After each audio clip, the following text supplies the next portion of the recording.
Okay, we're back now to look at your diagrams. Yeah. So what I was explaining before is we have just hold it out there, and we have the synthetic universe that's inside the grand cosmic arena. And don't forget, this is the multiverses here as well. So Right, this is affecting other universes as well, yeah, in the multiverse. And what we've got is an entity that's created its own version of that, okay, right. of waveform of light. So, and in that, it's created its own dialectic. So if we could have a more focused view in that now. Okay, so I've Right. created this diagram. These are all in my book, but I'll supply these diagrams for everybody watching this as well with Alfred. And it's created, this is its own version that it's created, and it's got its own positive and its own negative. And here I've got the loving God of religion, yeah. And here I've got Satan, the devil. So you've got this dialectic that this entity has created, and it's ensnaring or apprehending people inside that dialectic. See, it's Right. luring people into its own version of light. Yeah. It's created its own version of it, and in there is it's the love that people experience in those realities is I call it conditional love. I'll just change the speaker view so I could see you better. I call it conditional love because conditions apply with that love. It's like if you're going to enter into God's heavenly realms, then you have to pray to God. You have to give him lots of money, right? You have to, well, in some ways you do, some expressions of that entity you do. You have to totally devote or give yourself over to that energy, as your superior, as your maker, basically. Because, you know, that's the printer. We're talking about ownership. So the way it works is really it seeks ownership, but it's really custodianship under the guise of love. This is how it functions. This is what we're dealing with. And, you know, when we can understand that, Alfred, and we can understand that, you know, this thing has infiltrated into this incredible fractal process. And I've got this diagram here, and I hope you can see that. And I'll try and get this light onto it there. And it's come into the galactic arena, into the solar arena, into the planetary arena, and into the human arena, and then, you know, our internal arena, our mind. And I've got this sort of thin line, and you can see it's like a jagged line where this energy has infiltrated into each one of these arenas. And this is our birthing point here when we come. I've got a fan going, that's why it's wobbling. It's quite warm here. And we birth out, and, you know, that's 0 point there. That is the point where inside of ourselves where we implode, yeah, and I'll just get that out of my eyes. We implode and we turn inside out, and we become a fully integrated being of everything that we have seen, done, and been in our journey through this entire universe, and then our journey through this fractal process. And it's kind of like we go through, you know, expressing ourselves, here it is, through all these dimensional realms. We go into every reality possible, every little nook and cranny, and experience all the different, you know, expressions of light.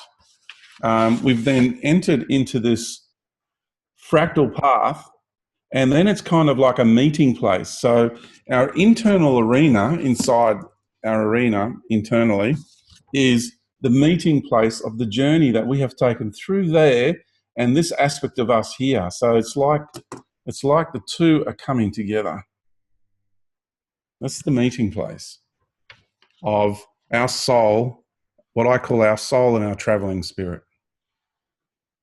Right. And when we can understand that there's this other entity out there who's claiming a whole lot, like it's not only claiming to be the creator of this universe, it's also claiming to be the creator of all that is and all that exists on all levels of everything, of all the isness of life. It's the most. I said to those guys in the Vatican, I said, "You're God," and I did it with a lot more passion, and a lot more energy. I'm really not going to go there now in that energy, but I said, "Your God is suffering from the greatest egoic insanity that this universe has ever seen. That is fact. That's it." And I said, "And you need to come to terms with that reality. And the sooner you come to terms with it, the better off you're going to be, and the better off this world's going to be. Because it's time for this being to be exposed for who and what it truly is. And, you know, words are vibrational patterns. And if I put this challenge to everybody listening to this, because I've put this challenge to people in my workshops, in my live presentations that I do. I put the challenge out to people, thousands of people all over the world. And they are absolutely astonished the moment they enter into this task, if you want to call it that way. I'm going to put the challenge to you to not use the word God, but instead use universal creator or whatever other descriptive you like to use. But do not use that word. And then become aware of how many people around you are using it. Because if you understand the dynamics and the machinations of energy and creational realities, every time you use that word, you go, "Oh my God," or "God's willing," or "It's God's will," you know, "God's law," blah, blah, blah. Every time you do that, you're attributing the energy of the creational process in that given moment to that entity. So each time someone says, "Oh my God," it's ka-ching, you're creating an energetic deposit, which is kind of like a monetary deposit. It's this entity has created the greatest energetic economic collective in human history. And when you can view it cosmically like I have, yeah? When I integrated with my soul, I got to experience the entire universe. I saw where this entity resides. This entity called God, this entity called Yahweh. I saw where it resides. Yeah, I was watching the energy of all the intention of the people on earth who are praying, who are saying, "Oh my God," who are, you know, who are intending all that energy just flowing out, and this entity is just sucking it all up, becoming more powerful and more powerful all the time, because never ever has it been fed so much power, because we are fractals of the universe. We have access to more life force, Alfred, than any other race. And when we worship, wow, do we worship.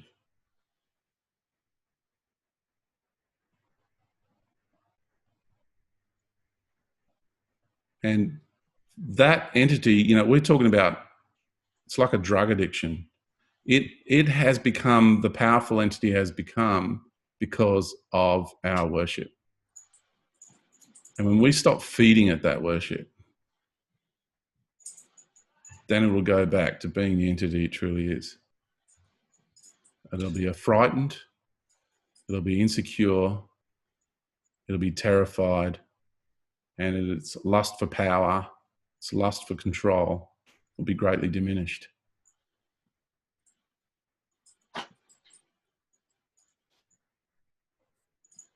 And this is what I've got to deal with behind the scenes. Sorry. Yeah. No. I hear you. So I wanted to go back to where we began, and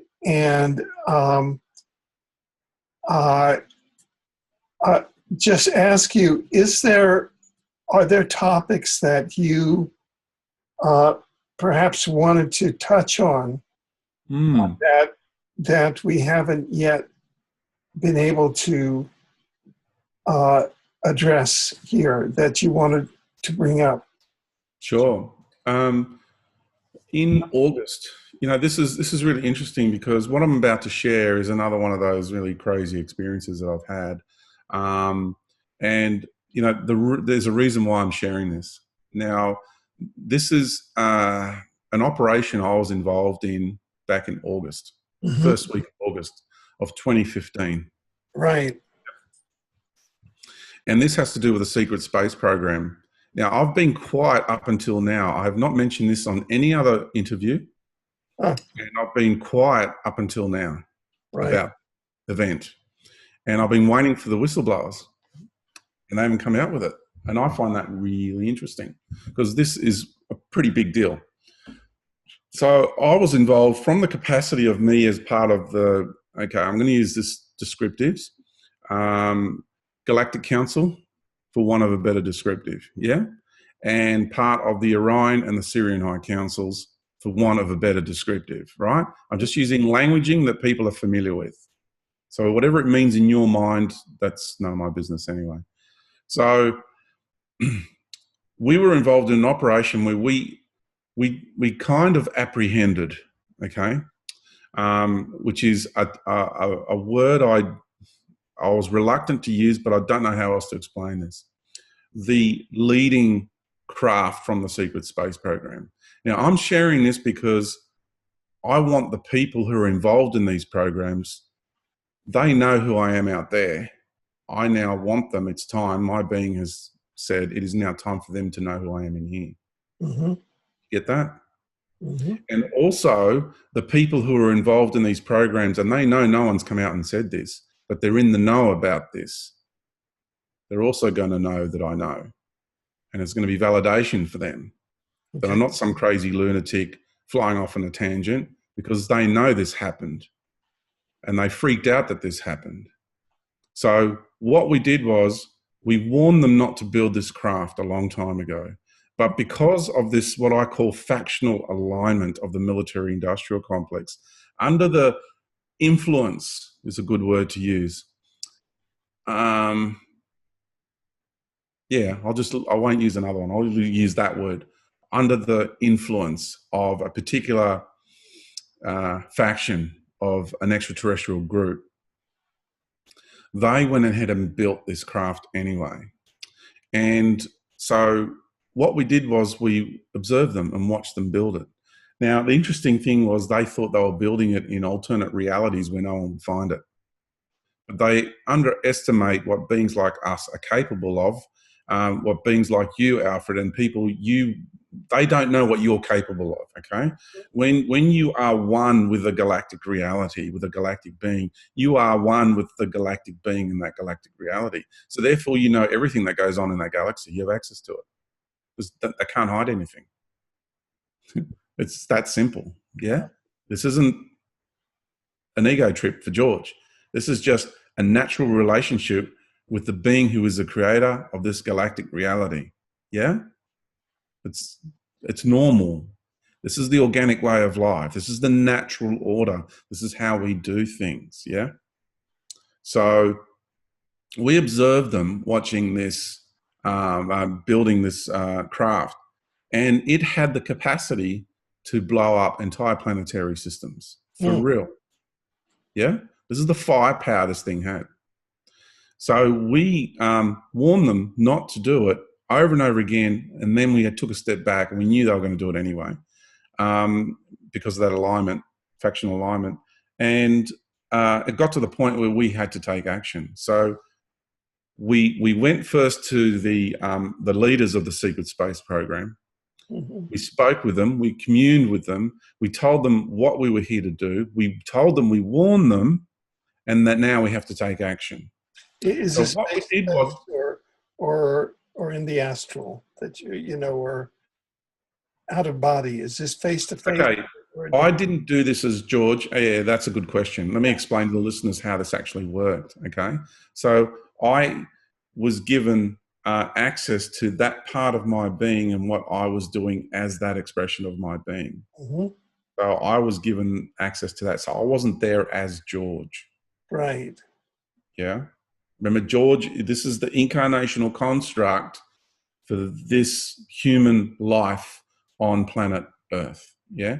At the same time, we have other aspects out there doing stuff. Mm-hmm. Countless, really. You're incarnated as planetary systems. You are stars. You are galactic realities. You are countless expressions of flora and fauna and aquatic kingdoms in a myriad of realities out there. Yeah. We are vast creator beings expressing ourselves in countless forms. Mm-hmm. We've been diminished so much in the way of our thinking.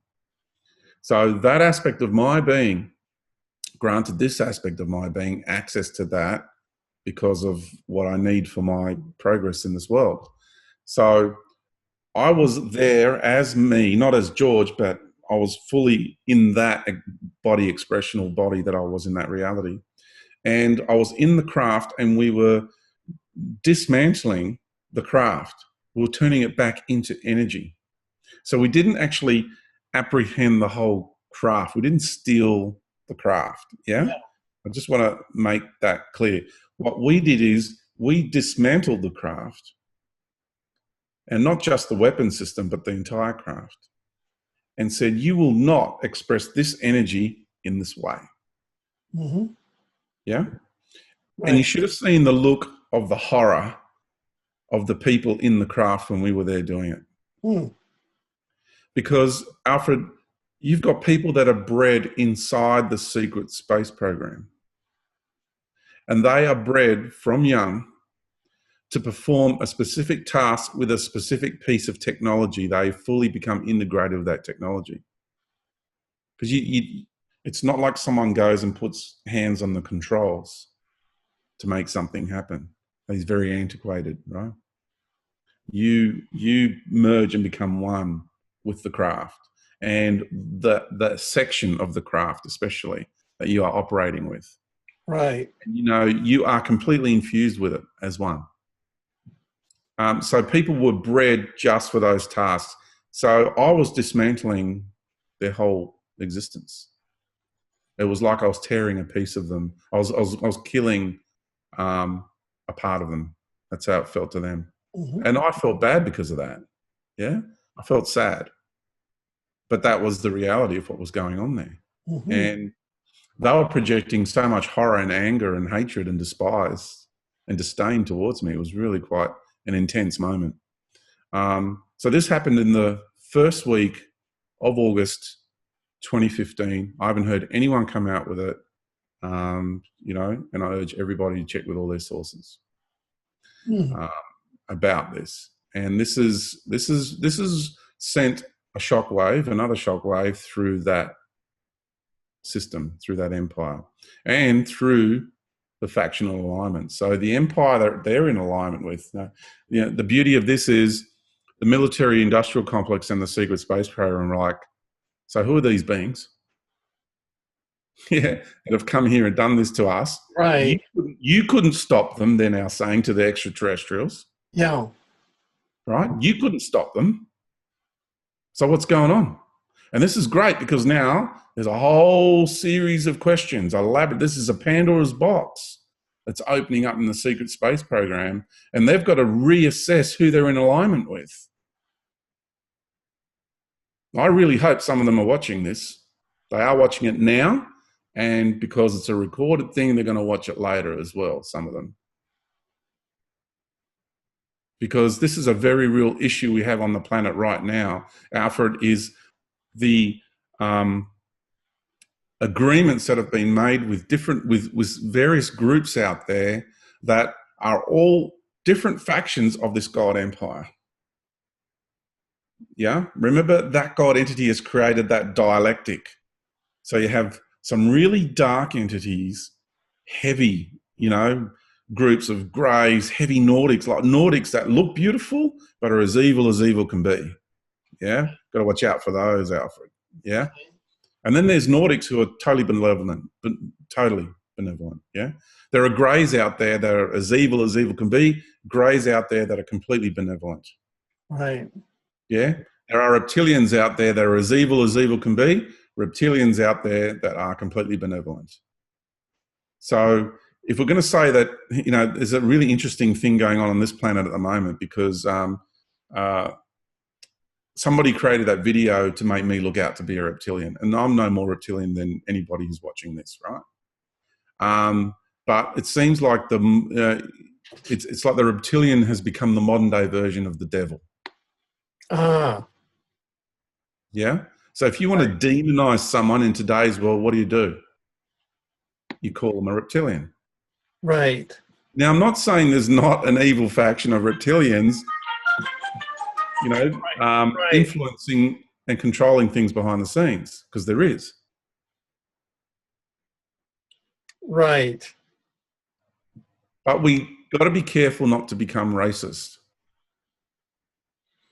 I understand. I just published a quantitative study by an organization, Free, that studied many of the interactions, over 2,200 reported interactions, and it crashed through all of the stereotypes that interactions with reptilians were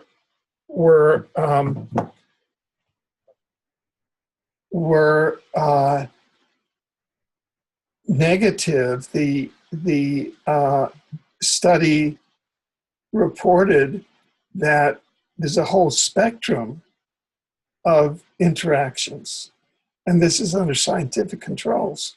So it's you're getting through a lot of memes that have been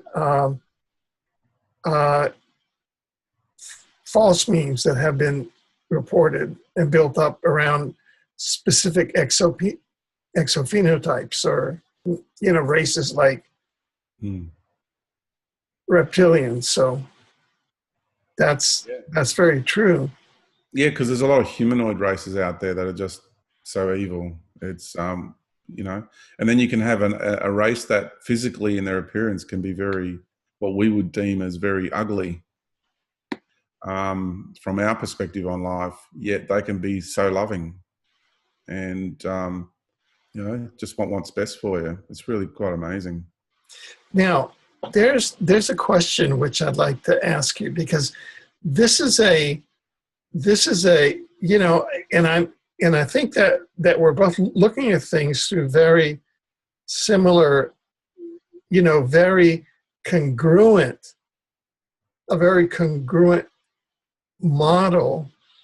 And so I want to see if we can get our terminology to work together, because I've started doing research on, quote, density ascension in a positive view, not in a deception point of view, i.e. outside of the, quote, Judeo-Christian God of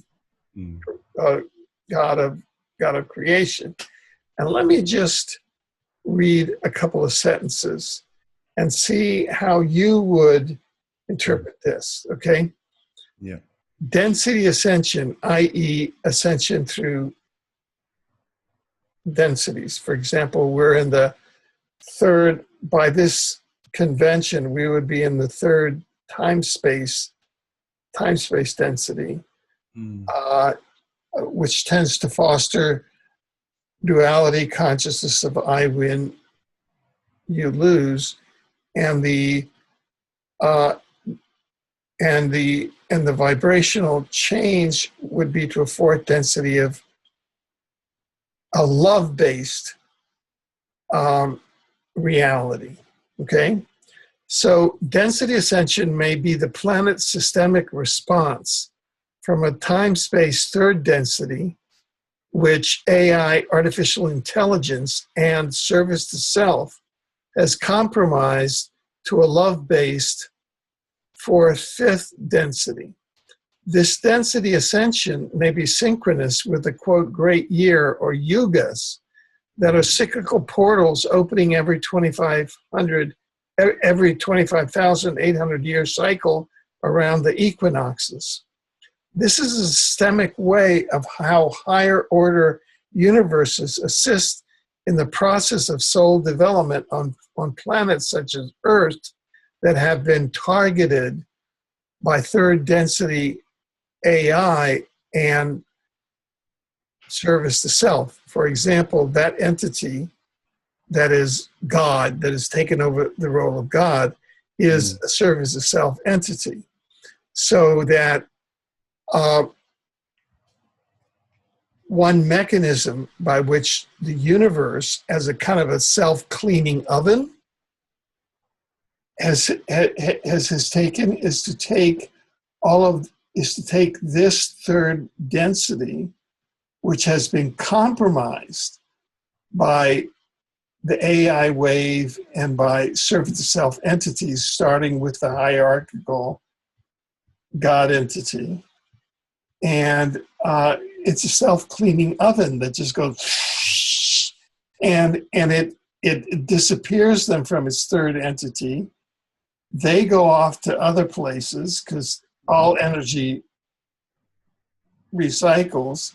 And then souls that have elevated themselves, to more of a service to other, go into more of a love-based frequency. And then that third density sort of is a chamber that then can be used again for soul incarnation, but now cleansed of.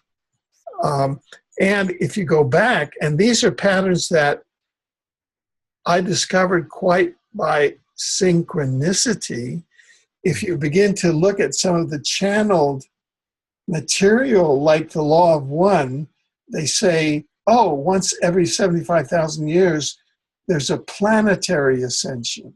Well, if you look at that, that corresponds to 3 25,000-year cycles, and which are in the Western tradition, going back to the Greeks knew about it, the Romans knew about it.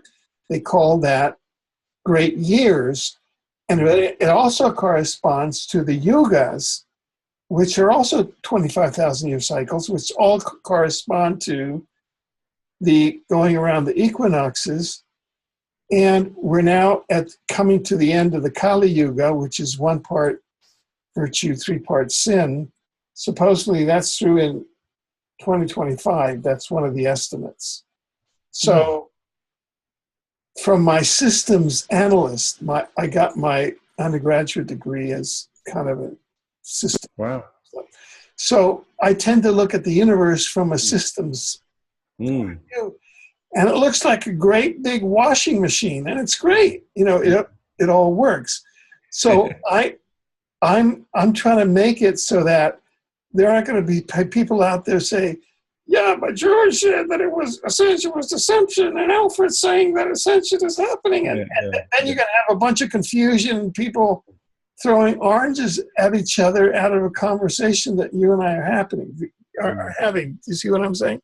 Yeah. So if you and I can come to some sort of a conversation where we're using the word ascension and it all comes out good, or at least with not confusion, for me, what ascension means is kind of holographic or fractal teleportation of a reality from one reality that we can call service to self to another that we can call service to other. And this happens as part of designed or regulated soul development. The universal creator, or all those people that are involved in, for me, a universe is the machine for soul development, And, we can sell you universe model A and model B, and we've got even new and improved universes here. You see what I'm saying? So that's how I tend to look at universes, quite functionally. Yeah. They're kind of theme parks. Yeah. Basically. They are. That's why I talk about the sense of adventure and the infinite nature of life. Yeah. We create these universal realities, and we all go in them and have fun and learn how to. Yeah. I mean, we're in a great cosmic theme park now. Yeah. And we can have all sorts of adventures. So I think that you and I are really tossing around this very congruent concepts, but it's the languaging, and it's funny. It's around the term ascension, and so when you said completion, well, then I said maybe I can get George to agree that completion is the end of one thing and the beginning of another. Well, that's an ascension, right? Yeah, I get where you're coming from, and it is. It's not. When I say completion, is I'm completing my journey through the cosmic arena. Yeah, that's the completion. And for me, that's what I see as ascension, i.e., well, kind of through with a certain modality of a being, you know, and then onto another modality of being. Yeah, that's right. And so for me, you've got that dialectic of service to self and service to others. Yeah. And that's a dialectic. So what I'm about is, and the message I'm trying to share is, I want to transcend that. Yeah. And I want to go into a model where I'm empowered and I'm contributing. So I don't live a life of service to others. I live a life of contribution from a place of empowerment, because the service to others, you're still in a subservient servitude model. Right. In service under the higher God, and they're using that model to create collective hive minds. Alfred, this is I see. This is the model that's being served up. This is the God part of the God matrix model. Not to you and I coming from the same place. No, right. What we're doing is we're trying to refine the language. The languaging, yeah. So what I've discovered is the model of service to self, service to others is a dialectic that's being created, because if you look at being the good Christian, it's about being the good citizen.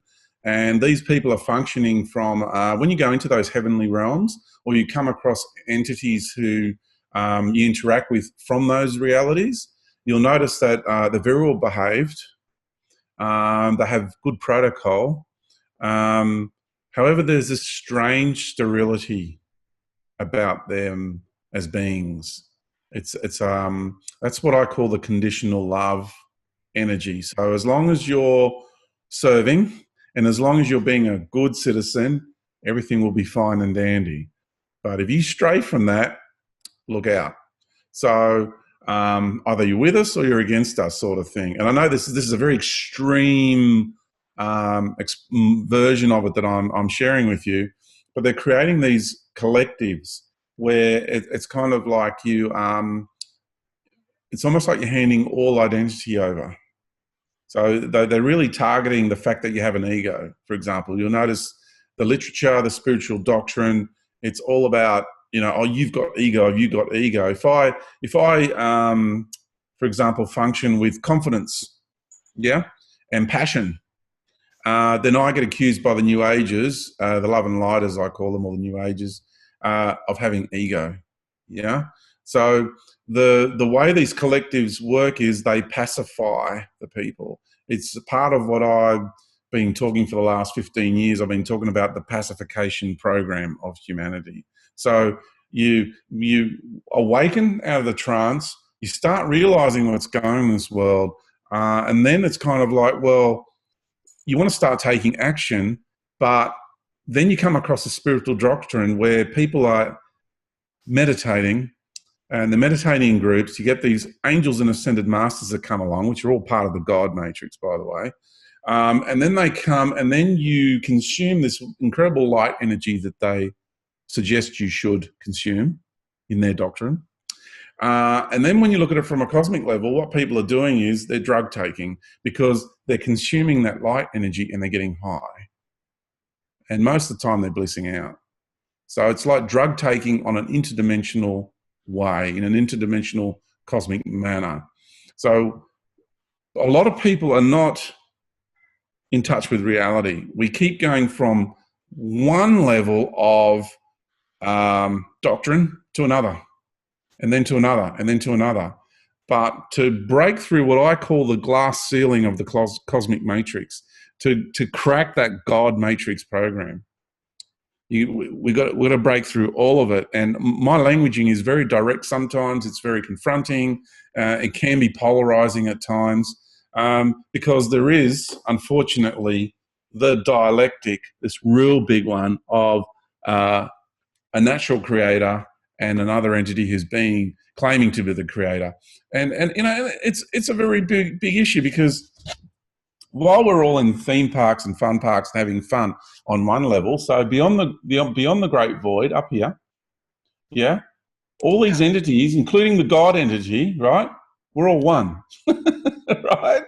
But down here below the great void in the cosmic arena, we're all role playing for one another, right? Right. So down here, it's on, Alfred, right? In the drama, right?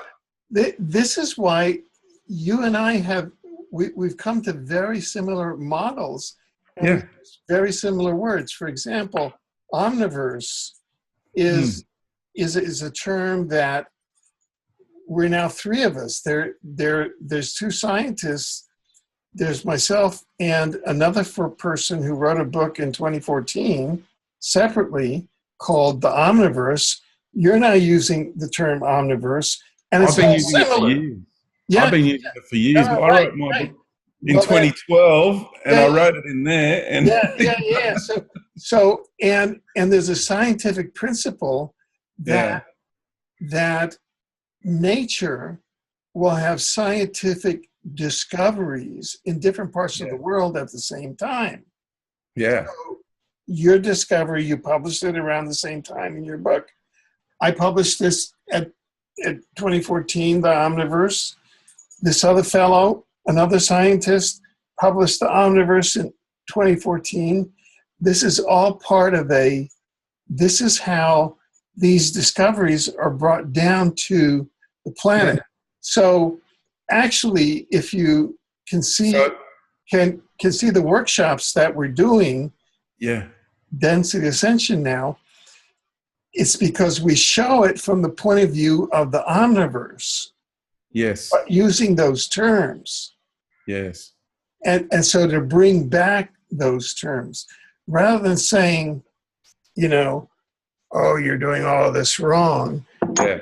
We take the approach, this is what's right. You see what I'm saying? So, because I don't know, I've sort of shifted away from you can look at my work over the last 40 years and it's the Eternal Critic, I've gone in and I've criticized everything from, all of the war crimes and social programs and, all of us have that Eternal Critic in us to say, this is false, this is false, this is false, this is false. But now we're saying, such as you did today, this is really what is happening. So that's why I'm not going on the deception mode anymore, but rather say, this is how it works, which is what you said, this is how it works. So I think that we've achieved something of an integration so no one can create a false dichotomy. Oh, no, we're so on the same page, it's ridiculous. I really want people to understand that. And that's why I got so excited when, we got together and the other times that we communicated and tried to get through and create this conversation, because we're conversing. Conversing into. No one's conning anyone here. No, we're conversing. I'm singing my song of life, you're singing your song of life, and my verse and your verse are coming together, and we're co-creating, conversing. Yeah. Good. So I'm really excited. Yeah. And I wanted people to know that even though I'm sharing what's going on down here, I'm also sharing what's going on up here, and I'm also sharing what's going on all out here. And I want to remind people how brilliant and magnificent we truly are. And all my workshops are empowering people. People walk away completely changed and empowered. The next ones I've got coming up in Sydney and Melbourne, they're called Our Infinite Nature. Yeah, and tell us how people can get in touch with your work and sort of what's going on. Yeah, I'm really excited because I've got a whole series of stuff coming out soon, and eventually I'm going to turn them onto online. So I'm going to give people from all around the world more access. That's the intention, and that's the creative process. So I'm going to present a workshop called Our Infinite Nature, and that's what the focus is going to be. I'm going to help people remember what it's like to be infinite. You know, because it's one thing to say it, but for people to start being able to feel it within themselves, well, that's a game changer right there, Alfred, because they're expressing their true nature from their infinite nature, where there is nothing that exists beyond them. See, there is nothing beyond you, Alfred. Well, your beingness. There is nothing greater than you. There is nothing beyond you. You're infinite. So I don't exist beyond you. You don't exist beyond me. There is nothing beyond me. And this is the real difficult thing for the mind to try and grasp, because the mind is entrained in finite terms within this universe. Yeah. You know, and our spirits can grasp it very, very easily, and it's been beaten into us that it's blasphemous to realize this stuff. So that's getting over that. This is the forbidden knowledge, not just forgotten knowledge. This is forbidden knowledge, and that's why you were taken to the Vatican, correct? Absolutely, because we are. You know, this throws the whole God program out the window. You expose God for what it truly is, who it is, and what it is. And I talk about these 3 layers of imposition. 3 layers of imposition, really important. Layer 1, we got the current ruling infrastructure, the powers that want to be and see themselves as our overlords, and that's the corporate banking, religious structure, you know, with certain levels of technology. Layer 2 is a alien God with malevolent AI. Right? Level 2. Remember, alien God with malevolent AI teamed up together. Yeah? Mm-hmm. Layer 3, the 3rd layer of imposition, is this God entity that I'm talking about. So what it's doing is it's in charge of layer 2, which is in charge of layer 3. Yeah? So right now we're experiencing layer 1, which is the once again the banking infrastructure, the corporate, the Rothschilds, the 6 ruling families, which the Rothschilds are employees for. By the way, they don't run the country; their overlords run the. They don't run the planet; their overlords run the planet. 6 entities from Atlantis. If you really want to know, let me. I know we've been talking for ages, but there is really so much to share. Right. Maybe down the track we'll do another one. So you're all aware of this symbol, right? Yeah. Right. Okay. So this is big. I share this in my workshops, but this is massive. Okay. So you have 6-pointed star. This is their symbol, and the spiritual doctrine around this is their work. Okay. Okay. Right. So in order for me to be in a meeting with these beings, this council of 6 entities, right? It's known as the Council of 7, right? So what happens is you stand in the middle and you address these 6 entities and you become the 7th member of that council. I see. And that's how that one works. And these are 6 entities from Atlantis that have been alive on the planet and are still alive on the planet after over 14,500 years. Wow. They were the ones that ascended to power in Atlantis, and they were the ones that are responsible for the fall of Atlantis, because they've got their overlords as well, interdimensional overlords. It all eventually leads back to the God entity, by the way, right? So what we have here is these are the heads of the 6 most powerful, wealthiest families on the planet, and the Rothschilds is not one of them. I just want to make that point clear. Yeah. The Rothschilds are the employees of these families. And one of them's in charge of military, one's in charge of banking, one's in charge of agricultural foods, one's in charge of, pharmaceutical. Now, they each have their, one's media, They Now, each have their, are those guys inner Earth? they're connected to that. This is where it gets confusing because of the factions.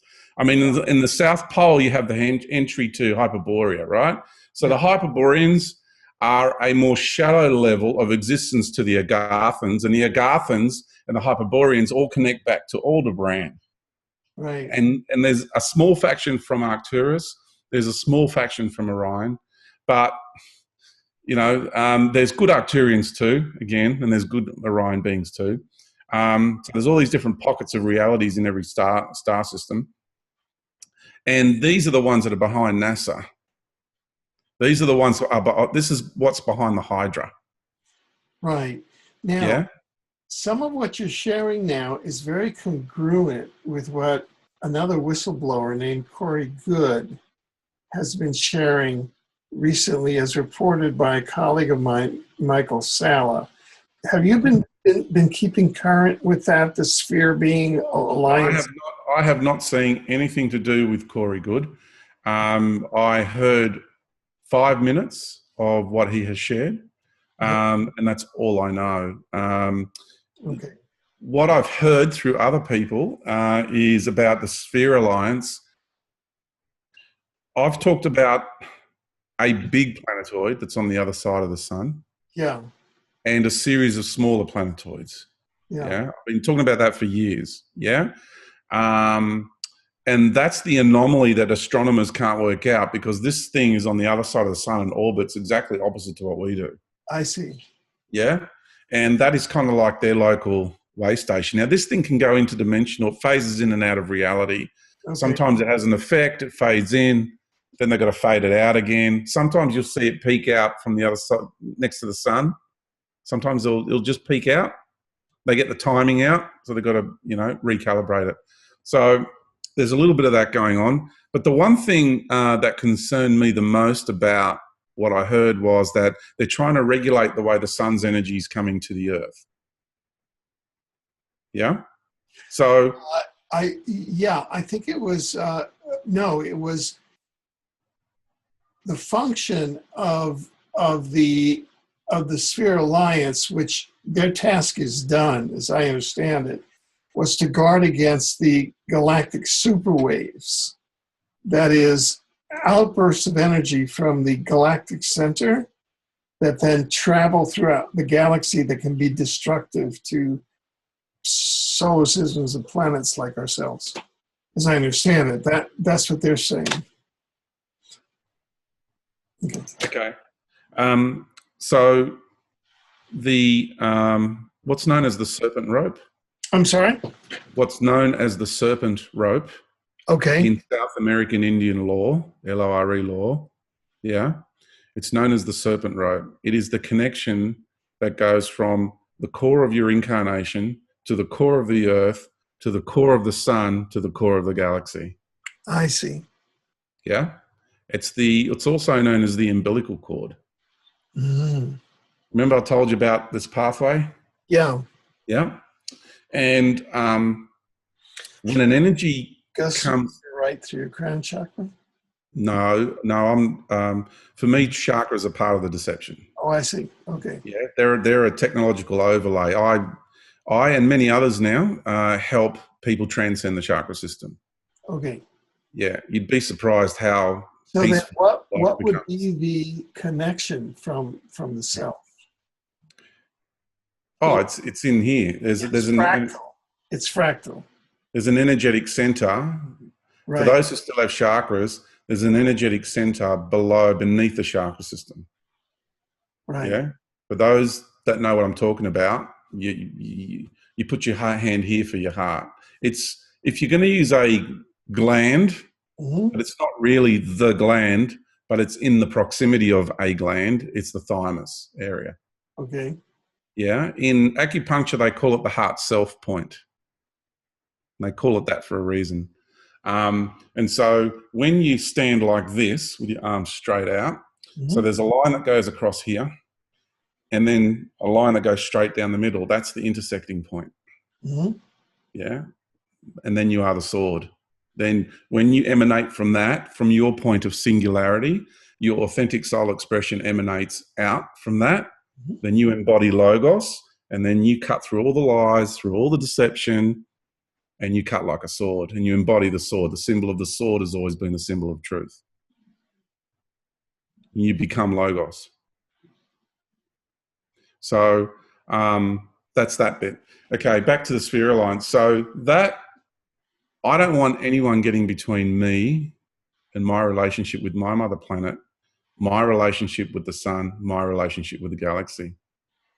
As far as I'm concerned, those bursts of waves were the waves that were going to create great change here. And if anyone wants to get between us and that, then I have grave questions about that. I see. That's a very good point. So I'm in a very deep relationship with Mother Earth and the sun, and also the flat Earth theory. My goodness, seriously. Yeah, you've got to understand why someone would put that out and why they would want to do that. Yeah. Because, I've seen the planet from afar on many occasions, and I just ask all the people who think the Earth is flat, I'm just going to ask you to get out of your head and get back into your heart. And that's all you need to do. And you'll know. Right. Okay, good. I'm glad that I'm asking all of these issues just to clarify. Well, the flat Earth thing is, feminine energy is not flat and linear. Feminine energy is curved. This is all part of the agenda to continue to sever humanity from their planetary mother.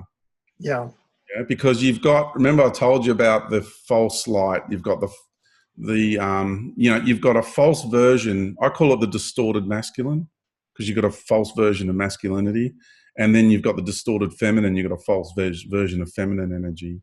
And you've got all this goddess worship rife through the New Age religion, and the goddess worship is the distorted feminine. It's not the true feminine. It's not natural woman, so all this goddess stuff. And now they're creating the cult of Gaia, which is another hijacking of Mother Earth's personality. It's a very real issue, because the feminine is rising back into her power. So they want to apprehend that. They want to capture that and steer it in the direction they want it to go. So to say that the flat is Earth and linear, for starters, is a very male, distorted male, because again, source of intention, right? Follow the energy trail, track it. Don't just listen to the argument, which is incredibly appealing to the intellect and to logic. That's all it is. It is nothing beyond that. And it interfaces with spiritual doctrine, religious doctrine. Right? So the energy that comes from these people that express it, like, they get really fanatic about it, hard line. And it's no different to, a Bible basher really having a good go at me. It's the same energy. I just find it very sad that they've fallen for it. And, it is the most ingenious way that they have been able to divide and conquer the fringe community, because, the fringe community was coming along really nice. So, let's put something in there that's going to divide and conquer them and serve more than one purpose at the same time. Continue to sever them away from their planetary mother. Let's get into that relationship more. Let's really screw with it. Let's distort it. This is back to the theme of the God matrix that you're talking about. Absolutely, So sorry, go ahead. I didn't mean. I was gonna loop all the way back again, because we get all adventurous and excited, and we go off on all these little tracks, and we adventure this way and that way. So I was going to get back to my website and that sort of thing, but. Is it okay to express that, or did you have other questions? No, please go back to that. We got sidetracked somehow. So my website is called iaminfinite.love. Yeah, that's the URL. iaminfinite.love. Very simple. So when you read it, when you say it, it's not that just me, George, is that. You are that too. I want you to know that you are infinite love, because love is real. Love is the glue that you see in the infinite nature of life. we live in this incredible cohesive harmony together, infinitely. No beginning, no end. And, you know, to me, that is infinite love. That's how I experience that. And when I experience my infinite nature, I'm experiencing the infinite nature of love as well. And, you know, for us to go into all these universes, to be in all these universes together, to co-create, to come into this one, to, you know, you're a galactic being in this reality. Someone else is a star in your galactic expression. Excuse me. I'm probably a planet around that star in your galaxy. Other people are the flora or the fauna expressing themselves on my planetary body in that star system in your galactic reality. And if you think, you know, an incarnational species and you know, aquatic beings and bugs and worms and trees and you name it. So you think of all of that in the billions of galactic systems that exist, how we are so interwoven with one another. The amount of love it takes to exist in such a massive co-creative process. You know, it really, if you can sit and meditate on that, if you can sit and contemplate that, if you can sit and, here's how I recommend people do it. Go into your place of singularity and journey into it. Yeah? Take a journey into yourself and then journey into everything you're connected with. Because that's what I do. When I do my workshops, when I do my one-on-one mentoring, I will connect with my heart and soul to that person's heart and soul essence. And I journey into them. And that's how I learn about them. And this is how we communicate in the natural organic order of life. We integrate with one another and we are one another. It's not telepathy. Telepathy is mind-based communication, consciousness communication. Okay? So have an adventure over to my website. It's just been rebirthed, so we're still in the building phase, and there's lots of really good, exciting stuff to come. I got that book, which was published a long time ago. There's a little bit of 2012 stuff in there in the beginning, so just don't worry about that. Bypass that. But really explaining in more detail about all of this stuff. It goes into deep detail, especially about the moon as well. And give it a go. And it's a perspective from my upbringing, which is, you know, the Western Christian sort of upbringing. So I'll go through all that, but also explain about, you know, the different Buddhas, for example, how the program is all the same in all the religions, and also the how you've got spirit fire and Jesus too. You know, I explain how we went from the authoritarian father of Zeus, yeah, in our Western democratic model, yeah, and it went from Zeus with a lightning bolt and the eagle, the authoritarian father. They were softening him up there, and then became Jesus. So now you got the staff and the lamb. So it's the same energy, same entity. It's just marketed differently, so it's more palatable. So this is really confronting for people, but, you know, Jesus is the version of you are being as about as confrontational as you can be. Well, Jesus is the version of the Christ that the Pharisees want you to worship. Jesus is the version of the Christ that the priests want you to worship.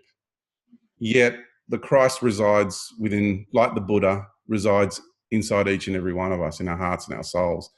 I don't have to converge with any entity outside of me. So this is a really interesting, I don't know how to put it, take on it, if you like. I'll just leave it there for people to try and work that out for themselves. But we just need to understand that behind every geopolitical model, there's a theocratic model. And the cult of Zeus was in our Western democratic model. The cult of Zeus was where democracy was born, and that was what was running at the time. And, you know, that authoritarian model doesn't work. After a while, you always get a revolt. So you've got to learn how to use love against the people if you're going to learn how to control them properly.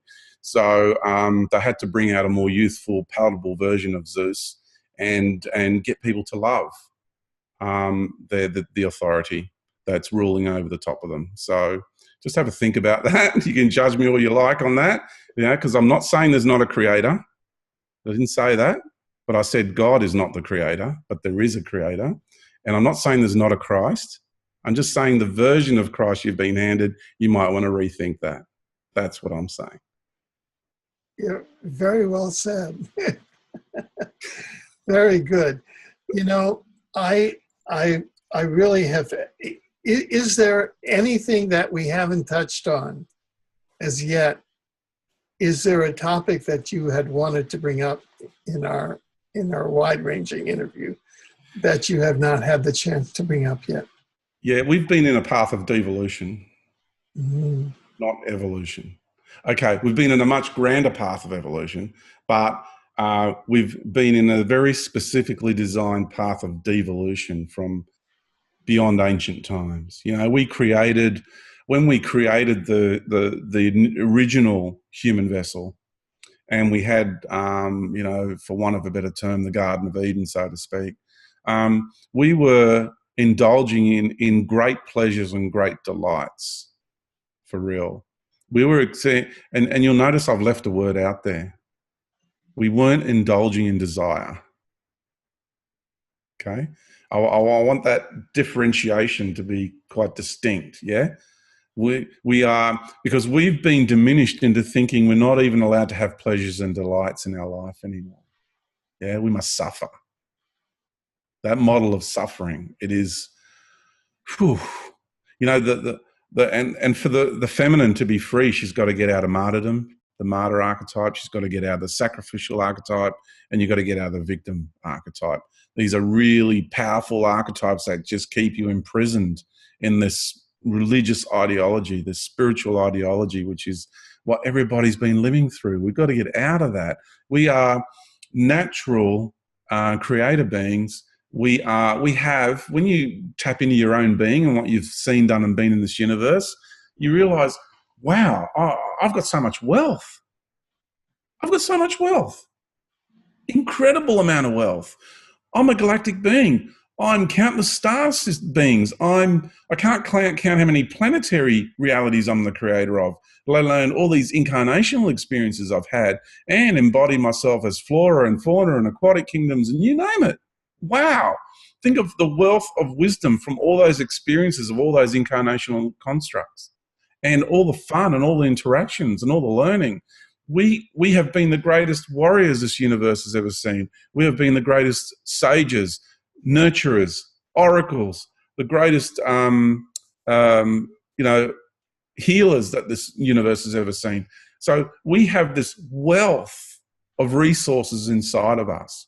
We are incredibly wealthy because we're in this fractal process. We're at the end of this integrative process. All these other entities that are coming here from the God matrix, you get these angels and ascended masters and you get these ET races and they go, oh, you poor humans, look at you squabble and fight amongst yourselves. Here, let us guide you. Let us welcome you into our galactic community is what they say to us. And it's so condescending because we're the oldest, we're the wisest, we are the most powerful beings in the universe. We've created this reality from outside. Now we're inside the process. And we have allowed ourselves to become totally vulnerable to the greatest programs of limitation, the greatest programs of manipulation and deception this universe has ever seen. You know? And then you've got these entities that are coming here, continuing that program of diminishing humanity we're these pathetic, lowly beings that we squabble and fight amongst ourselves. Meanwhile, behind the scenes, their people are pulling the strings to force us to have mind control upon us, spiritual religious doctrine, which is subservient. They're coming at us through our food, our air, our water, our ley lines, you name it, and they're forcing us to go back to these raw, primordial, flight or flight animal instincts where we become violent and we become short-tempered and, you know, non-compassionate, and we're losing our humane qualities, where we're being diminished from our humanity into these barbaric animal entities, right? So they're doing that to us behind the scenes. Then they come in from this side and they say, oh, you poor creatures, look at you. You're so pathetic, you know. You're very backwards. You're a young race. Let us guide you. And then what they want to do is they create the problem, and of course they're going to come in with a solution, and they want to say, welcome to your galactic community, and they want to introduce us into the Federation of Free Worlds and the like, which is exactly like the United Nations on this planet. And what is the United Nations on this planet? Far from united. It is a control system, right, which is run by, you know, other interests behind the scenes to take full control of the operations of all the countries on the planet. It is the same. As above, so below. You've got the same stuff going on out there, you know? And these are the empires that are imposing themselves here, and they come with fancy technology. And, you know, like scientists, like little boys with new toys, it's like, oh, and they create all this awe and wonder, Alfred, you know, and they're presenting all this amazing technology, and we don't need any of it. We don't need any technology, Alfred. We don't. We can do everything from within our own being and our relationship with our reality, with the mother planet, with the sun, with the galaxy, with the universal creator, and our relationship with one another. And when we get into that process, we have the ability to do anything. We can bilocate, we can manifest anything we like. We don't need any of their technology or their guidance. And we have our natural qualities. When you remove all these control systems, what's the first thing we do is we revert back to being humane beings. When there's a disaster, you just see how people just get in there and help one another. We are truly humane beings. That is our natural state. We're not these lowly humans, as they like to label us, where we squabble and fight. Naturally, we are humane beings. And I want people to understand what it means to be humane and to live that and to live through their infinite nature. That's what I'm here to do. And remind people who we are, where we've come from, and what it is we're actually doing here. Yeah, I'm looking at your website now. I am infinite.love, and just reading, you two are infinite. And you write, I am infinite is an expression of my work that helps people to understand that the time of the great change is upon us. As sort of a final sharing with our audience, what is the great change? So it is what you alluded to after. It's like the ending of these great years and these great cycles.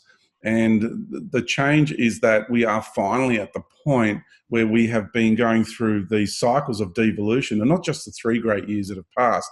We're talking, this has been well over 300,000 years, this cycle of devolution.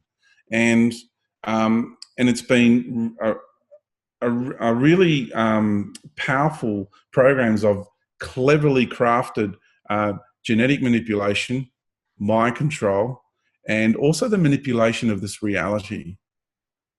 Yeah, because the natural environment has also been distorted. It's been infiltrated and distorted through the fungal kingdom, actually. That's the fascia of the earth. And that's how the original infestation into the way the natural environment become distorted. Because we were in harmony with everyone and everything, even in the natural environment. There was no consumerism, right? So what happened is, for us to become consumeristic too, we need to be immersed in an ecosystem that is consumeristic. So we were in that place where everything was in harmony. We communicated with the animals. No one ate anyone or anything. We were all living as light energy. And over time, that model then needed to be tested. So we allowed these other energies to come in and start tinkering and playing and modifying. And each cycle we incarnated in there, because we are part of that creator group that co-created this reality. So we've got to own it, take responsibility for it, and we're a part of the process. You know, we're no better than anybody else. So each cycle you enter into it and play your role in it. And now we're at this very end of this massive cycle. And this is the age where this level of imposition, the greatest imposition that this universe has ever known from this God entity, we are now at the point of liberation from that. It's been a very long, hard and arduous road, and we're all very tired, Alfred, and we just got this last little bit we got to get through, and that's the realization that we are infinite and that we're in a co-creative process with an awesome being called, you know, which I label, descriptive label, as the universal creator. You can experience that being within your own heart and soul. It has no name. It's just a presence that's there. and we are liberating ourselves from this other entity who has been the best personal trainer on a universal scale you could have ever wished for. What an awesome being. As hard as it being, and the misery and the pain and the suffering we've all been put through, I have so much admiration and love for that being, because I wouldn't have become who I am today without all the challenges that were put before me by that entity. Well, thank you. And we really want to thank you for all of the insight and work that you're doing and that you've brought to us today in these interviews. And we look forward to you joining us again in the future as events develop. Yeah, it's yeah. I've got to say, everybody, thank you, Alfred, because I've always been a great admirer of your work. Great inspiration to me. You. Thank you very much. Yeah, you are, and also that hang on for the ride, everybody, because things are going to get pretty crazy as we move forward, and don't ever lose sight of who and what you are. And I really recommend that each time a major event happens, the first thing you need to do is take a step back from it, because they're all going to be designed to draw you in. Yeah. Right. You have said so many profound truths today, and you embody that truth. And so thank you for that. Yeah. Thanks, Alfred. Yeah. And thank you, everybody, for being with us on this journey. It's been fun. Absolutely.